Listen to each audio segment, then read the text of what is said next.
Guys, তো আজকে একটা খুব ব্যস্ততম দিন ছিল। আজ ছিল 14ই ডিসেম্বর আর আজ আমাদের কলেজে একটা ডান্স ক্লাস ছিল। তারপরে তাড়াহুড়ো করে বাড়ি এসে খেয়ে নিলাম। তখন বাজে 4:30 আর আমি এখন যাচ্ছি ব্রাইড সাজাতে। যেতে যেতে প্রায় সন্ধ্যা হয়ে গেছিলো।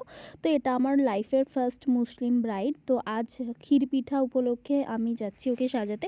তো ওখানেই আমার ইনভিটেশন আছে। আজকে বাপি মায়ের যাওয়ার কথা ছিল, বাট বাপির আজকে মিটিংয়ে গিয়েছিল, তাই মাও যায়নি। আর আমরা চলে যাচ্ছি এখন, মানে আমি আর ইশিকা চলে যাচ্ছি টোটো করে। আর এই দেখো, পৌঁছাতে পৌঁছাতে কিন্তু অলরেডি সন্ধ্যা হয়ে গেছে।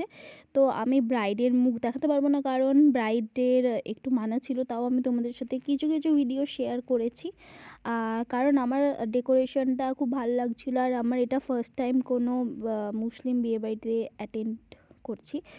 আর কালকের ভ্লগটাও তোমাদের সাথে শেয়ার করব অবশ্যই। এগুলো একটা মেমোরি জাস্ট। তো কালও সাজাতে যেতে হবে, তো যতটা পারবো সাইড থেকে তোমাদের সাথে শেয়ার করব। তো এটা হলো বর বসার জায়গা, আর ভেতরটা হয়েছিল কনে বসার জায়গা। তো যেহেতু অনেক আপ্যায়ন পেয়েছি, আমরা অনেক কিছু খাবার দাবার খেয়েছি। তারপরেই আমাদের ব্রাইড চলে এসেছিলো এবং ব্রাইডের স্কিন প্রিপারেশন করা স্টার্ট করে দিয়েছিলাম। তারপরেই কিন্তু হালকা একটা বেস ইউজ করেছিলাম ব্রাইডের জন্য। তো আমি খুবই লাইট ওয়েট একটা মেকআপ করেছিলাম, আর একটা মিডিল কাট ক্রিজ মানে হেলো আই ট্রাই করেছিলাম, কারণ ব্রাইড একদমই সাজে না, বলেছিল খুব অল্প করে সাজিয়ে দিতে। তো খুব মিষ্টি লাগছিল ওকে দেখতে। তারপরে আমরা নাস্তা করে নিলাম।